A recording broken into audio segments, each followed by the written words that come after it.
আর মাত্র কয়েক মিনিটের অপেক্ষা, তারপরেই কিন্তু শুরু হতে চলেছে চলতি বছরের সবথেকে বড় বিরাট পূর্ণগ্রাস সূর্যগ্রহণ। ভারত এবং বাংলাদেশের প্রত্যেকটি জায়গা থেকে এই সূর্যগ্রহণটিকে স্পষ্টভাবে দেখা যাবে। তাই সূর্যগ্রহণের সময় গর্ভবতী মায়েদের পাশাপাশি শিশুদের জীবনে কিন্তু পড়তে পারে ভয়ঙ্কর প্রভাব। তাই এই সময় বড় বড় জ্যোতিষবিদরা কিন্তু সকলকেই গ্রহণের নিয়মকানুন অত্যন্ত যত্ন সহকারে পালন করতে বলেছেন। যে কোনো ভুল ত্রুটি করলেই জীবনে কিন্তু ঘনিয়ে আসতে পারে ভয়ঙ্কর বিপর্যয়। তো সুপ্রিয় দর্শক, আমরা এখন দেখে নেব ঠিক কবে, কখন, কোন সময়ে এই সূর্যগ্রহণটি শুরু হবে এবং শেষ হবে। কোন কোন জায়গা থেকে পূর্ণগ্রাস সূর্যগ্রহণটিকে স্পষ্টভাবে দেখা যাবে এবং কোন কোন জায়গা থেকে দেখা যাবে না। এই সময় আপনারা কি কি করবেন আর কি কি করবেন না, বিশেষ করে গর্ভবতী মায়েদের জন্য বিশ্বের বড় বড় জ্যোতিষবিদরা কি কি সতর্কবার্তা জানিয়ে দিয়েছেন, তাই কিন্তু আমরা আজকে জেনে নেব এই ভিডিওটির মাধ্যমে।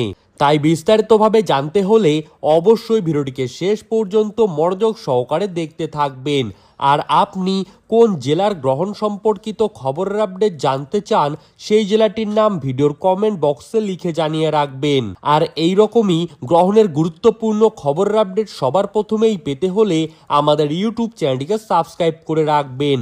তো চলুন দেরি না করে এক নজরেই দেখে নেওয়া যাক বাংলাদেশের ঢাকা, সিলেট, রংপুর, চট্টগ্রাম, খুলনা, পাবনা, বরিশাল, নোয়াখালী এই সমস্ত প্রত্যেকটি জায়গা থেকে সূর্যগ্রহণটিকে দেখা যাবে এবং পশ্চিমবঙ্গের কলকাতা, হাওড়া, হুগলি, ঝাড়গ্রাম, পুরুলিয়া, বাঁকুড়া, নদিয়া, মুর্শিদাবাদ, ২ পরগনা, কোচবিহার, আলিপুরদুয়ার, জলপাইগুড়ি, শিলিগুড়ি, মালদা, ২ দিনাজপুর এই সমস্ত প্রত্যেকটি জায়গা থেকেই সূর্যগ্রহণটিকে দেখা যাবে।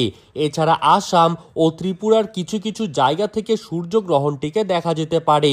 ভারত এবং বাংলাদেশে পূর্ণগ্রাস সূর্যগ্রহণটি শুরু হবে ইংরেজির ১২ই আগস্ট, বাংলার তারিখ অনুযায়ী ২৬শে শ্রাবণ, সেদিন রয়েছে বুধবার। ভারতীয় সময় অনুসারে এই সূর্যগ্রহণটি শুরু হবে সকাল ৯টা বেজে ৪ মিনিটে, গ্রহণের মধ্য সময় বেলা ১১টা বেজে ১৭ মিনিটে এবং ভারতে গ্রহণটি সমাপ্ত হবে দুপুর ১টা বেজে ২৮ মিনিটে। বাংলাদেশের সময়সূচি অনুযায়ী এই সূর্যগ্রহণটি শুরু হবে সকাল ৯টা বেজে ৩৪ মিনিটে এবং বাংলাদেশে গ্রহণের মধ্য সময় বেলা ১১টা বেজে ৪৭ মিনিটে এবং গ্রহণটি বাংলাদেশে সমাপ্ত হবে দুপুর ১টা বেজে ৫৮ মিনিটে। মোট ৪ ঘন্টা ২৪ মিনিট ধরে চলতে থাকবে সূর্যগ্রহণটি। ১.০৩৭ থাকবে গ্রহণের গ্রাসমান এবং গ্রহণ শুরু হবার ঠিক ১২ ঘন্টা আগে থেকেই শুরু হয়ে যাবে সূতককাল।